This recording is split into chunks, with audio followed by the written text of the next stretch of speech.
Dieu, shalom partout où vous allez suivre cet enseignement. Nous sommes dans la clé de David. Nous voulons commencer un enseignement très important pour nous, les enfants de Dieu. Vous qui nous suivez de partout, nous donnons les thèmes que nous allons développer dans cet enseignement, étant donné que cette émission est intitulée « Les plus beaux cadeaux ». Cela étant, nous allons prendre d'abord une écriture. C'est par cette écriture que nous allons donner notre thématique. Parce qu'il est prudent, quand vous enseignez la parole de Dieu, quand vous prêchez, de donner un thème, un sujet qui a aussi les soubassements bibliques, qui y a une écriture. Nous prenons cette écriture, nous sommes dans Ésaïe chapitre 9, le verset 5e. C'est là que nous allons sortir notre thème dans cette émission, les plus beaux cadeaux. Il est écrit, Ésaïe chapitre 9, verset 5e. Car un enfant nous est né, un fils nous est donné, et la domination reposera sur son épaule. On l'appellera admirable, conseiller, Dieu puissant, Père éternel, Prince de paix. Voilà, c'est ça notre écriture. Dans cette écriture, nous allons justement enseigner sur les dons de Dieu. Les dons de Dieu, c'est un cadeau que Dieu nous a donné. C'est pourquoi nous voulons développer ce sujet. Et nous avions choisi de commencer par cette écriture d'Ésaïe chapitre 9, verset 5. Je commence par une petite analyse sur l'écriture que nous venons de lire. L'écriture déclare que un enfant nous est né et un fils nous est donné. Nous avons ici la naissance d'un enfant. Et ici, le fils n'est pas né. Le fils, c'est un don. Parce qu'on dit, un enfant nous est né et un fils nous est donné. Nous comprenons que c'est l'enfant qui a connu la naissance, mais le fils, c'est un don. On a donné le fils.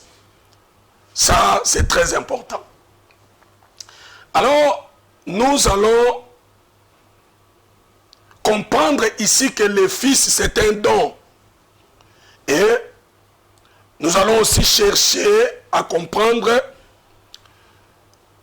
c'est qui encore le Fils. Parce que ici, on nous dit déjà que un Fils nous est donné. C'est là où nous disons que le Fils, c'est un don. L'enfant est né. Mais le Fils, c'est un don. Le Fils n'est pas seulement un don. Dans les Saintes Écritures, le Fils a plusieurs interprétations. Je vais signaler aussi à tous les enfants de Dieu, à tous les hommes, les serviteurs de Dieu qui nous suivent de partout, de savoir que la parole de Dieu, l'enseignement des apôtres, est dispensé dans 4 manières, selon 1 Corinthiens chapitre 14 verset 6. On peut prêcher, on peut enseigner la parole de Dieu dans la doctrine. Il y a les bras de la connaissance, il y a la prophétie, il y a aussi la révélation. C'est pourquoi quand on interprète la parole, la Bible elle-même, c'est comme un dictionnaire inspiré de Dieu. Chaque écriture est interprétée par une autre écriture. Je suis allé là-bas pour vous faire comprendre que le Fils, là où nous venons de lire dans Ésaïe 9,5, c'est un don. Mais le Fils n'est pas seulement un don. Et quand nous allons plus loin, nous allons comprendre aussi que le Fils, c'est la vie. Là, nous pouvons lire dans 1 Jean chapitre 5, le verset 12e. Il est écrit, celui qui a le Fils a la vie. C'est que si vous avez le Fils, vous avez la vie. Celui qui n'a pas le Fils de Dieu n'a pas la vie. Ici, dans cette écriture, le Fils est interprété comme étant la vie. Dans la première écriture d'Ésaïe 9, verset 5, le Fils c'est un don. Dans 1 Jean chapitre 5, verset 12, le Fils c'est la vie.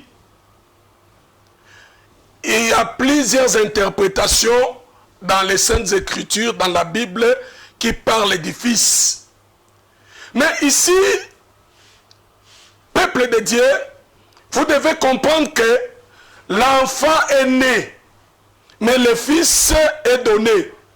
Nous allons un peu marcher dans cette révélation pour comprendre, pour chercher à comprendre qui est cet enfant qui est né et qui est ce Fils qui est donné, tout en se basant dans les interprétations du Fils que nous venons de donner.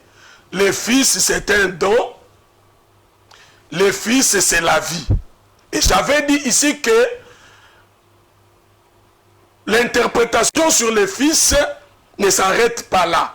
Il y a plusieurs interprétations sur le Fils, mais pour cet enseignement, nous avons donné deux. Quand nous voulons chercher à aller dans une révélation, nous allons comprendre que le Fils comme étant un don, le Fils qui est donné, c'est Moïse.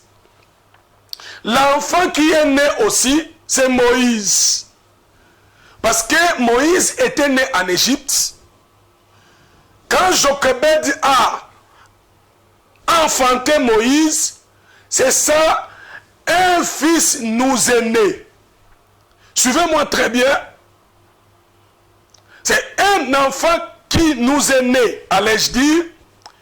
Suivez-moi très bien. Vous allez comprendre ici que quand le Fils c'est un don, quand le Fils vient comme étant un don, il y a un travail que ce don-là va faire. Parce que nous sommes chez Moïse, vous allez comprendre que Moïse avait aussi fait un travail. Un enfant qui nous est né, c'est ça Moïse enfanté par Jochebed. Mais un fils qui est donné, c'est ça Moïse qui a été pris par la fille de Pharaon. Donc quand la fille de Pharaon prend Moïse, ici on dira le fils est donné. Parce que la fille de Pharaon, Moïse était comme un don pour lui. Mais Jochebed, Moïse était comme un enfant qui est né. C'est pourquoi Moïse ici, comme étant un enfant qui est né, un fils qui est donné, vous allez comprendre que Moïse, Dieu lui a donné le pouvoir, l'autorité, la capacité de délivrer son peuple, de libérer son peuple dans l'esclavagisme en Égypte, parce que Moïse, il était un don de Dieu. Et je crois que vous qui nous suivez, nous prions à ce que le Seigneur vous fasse grâce et que les dons vous soient donnés, les cadeaux vous soient donnés, afin que vos vies soient délivrées de la puissance de l'ennemi, de la puissance de la sorcellerie, de la puissance de la magie et du diable au nom de Jésus-Christ. Ici, nous comprenons que Moïse, c'est un enfant qui est né chez Jochebed. C'est un fils qui est donné quand la fille de Pharaon avait pris Moïse. Moïse que nous sommes en train de prêcher ici était aussi une ombre du véritable qui est le Seigneur Jésus-Christ. Ce que nous venons d'interpréter chez Moïse, nous allons le trouver chez le Seigneur Jésus-Christ. C'est lui, le véritable don de Dieu. C'est lui le véritable cadeau que Dieu nous a donné. Remarquez. Excusez, nous sommes dans Jean chapitre 3, verset 16. C'est une écriture que tout le monde connaît, mais quand vous entrez dans la profondeur de cette écriture, vous allez comprendre beaucoup de choses. La parole déclare ceci. Car Dieu a tellement aimé le monde. Ou encore, car Dieu a tant aimé le monde qu'il a donné son Fils unique, afin que quiconque croit en lui ne périsse point, mais qu'il ait la vie éternelle. Voilà ce que j'avais interprété avant, que le Fils c'est un don, le Fils c'est aussi la vie. J'ai donné des écritures par rapport à ça. Maintenant, Jean 3, 16 nous aide aussi à comprendre que quand Dieu a tant aimé le monde, qu'il a donné son Fils unique. Ici, le Fils c'est un don, afin que quiconque croit en lui ne périsse point, mais qu'il ait la vie éternelle. Il y a aussi la vie dedans. Ici, le Fils, c'est un don. Le Fils, c'est aussi la vie. Si vous avez Jésus-Christ, vous avez le don de Dieu. Si vous avez Jésus-Christ, vous avez aussi la vie de Dieu. C'est pourquoi tous ceux qui nous suivent, nous prions que la vie de Dieu entre dans vos maisons. Que le don de Dieu entre dans vos salons, dans vos lieux de travail, dans votre bureau, que la vie de Dieu entre là-bas, parce que c'est lui, le véritable don de Dieu, c'est le Seigneur Jésus-Christ. Jean 3,16, là où nous sommes, car Dieu a tant aimé le monde qu'il a donné son Fils unique, vient pour confirmer que le Fils, c'est un don. C'est un don que Dieu a donné. C'est un don que Dieu a donné. Mais Dieu donne ses dons. Dieu donne ses cadeaux. Parce qu'il a aimé. C'est-à-dire quand Dieu donne, il donne parce qu'il a aimé. Il a aimé qui? Il a aimé quoi? Il a aimé le monde. Car Dieu a tant aimé le monde qu'il a donné son Fils unique. Ici, je voulais un peu aller dans la révélation pour dire que le monde dont on parle ici, c'est aussi un homme. Le monde dont on parle ici, c'est aussi Abraham. Dieu a tellement aimé Abraham, il a vu Abraham dans la stérilité. Abraham et Sarah étaient stériles. Dieu a vu Abraham manquer l'enfant, manquer le fils. Quand Abraham manque le fils, c'est que Abraham manque la vie, c'est que Abraham n'a pas le don de Dieu. Mais Dieu l'a aimé, il a prouvé son amour, il lui a donné le fils. Et les dons que Dieu avait donnés à Abraham et à Sarah, la vie que Dieu avait donnée à Abraham et à Sarah, s'appelle Isaac. Car Dieu a tant aimé Abraham, il lui a donné Isaac. C'est pourquoi, quand vous lisez l'apôtre Paul dira ceci. Ce n'est pas l'homme qui a péché, mais c'est la femme qui a péché et s'est rendue coupable du péché. Elle sera néanmoins sauvée en devenant mère. Donc, la femme sera néanmoins sauvée en devenant mère. Je me pose cette question. La femme, pour être sauvée, elle doit devenir mère. Je me pose cette question. Est-ce que toutes nos sœurs qui sont mortes et qui n'ont pas enfanté ne sont-elles pas sauvées? Ici, on doit comprendre les choses de Dieu. C'est que quand nous avions interprété le Fils comme étant la vie, c'est-à-dire, si vous avez le Fils, vous avez la vie. Ici, cette femme dont on parle qui sera sauvée en devenant mère, c'est l'Église du Seigneur. Parce que l'Église du Seigneur, c'est la femme du Seigneur. C'est l'épouse du Seigneur. Nous, l'Église, nous sommes la femme du Seigneur. Nous sommes l'épouse du Seigneur. Nous serons sauvés néanmoins en devenant mère. Comment est-ce qu'on devient mère? On devient mère quand vous donnez naissance à un fils, quand vous donnez naissance à un enfant. C'est alors que vous allez devenir mère. Alors, on ne peut pas donner naissance à un enfant si vous n'avez pas la sémence du mari. On doit premièrement avoir la sémence du mari. Alors nous croyons que nous, l'Église, comme étant cette femme-là du Christ, comme étant l'épouse de Dieu, nous avons sa sémence. Et la sémence de Dieu aujourd'hui, c'est la parole de Dieu. La parole que nous avons, la parole que nous écoutons, la parole que vous écoutez dans vos maisons, dans vos salons, dans vos bureaux, un peu partout. La parole que vous suivez, la parole que vous écoutez, c'est une sémence. Quand cette parole est récite, quand cette parole, vous l'avez récite, et vous devez produire.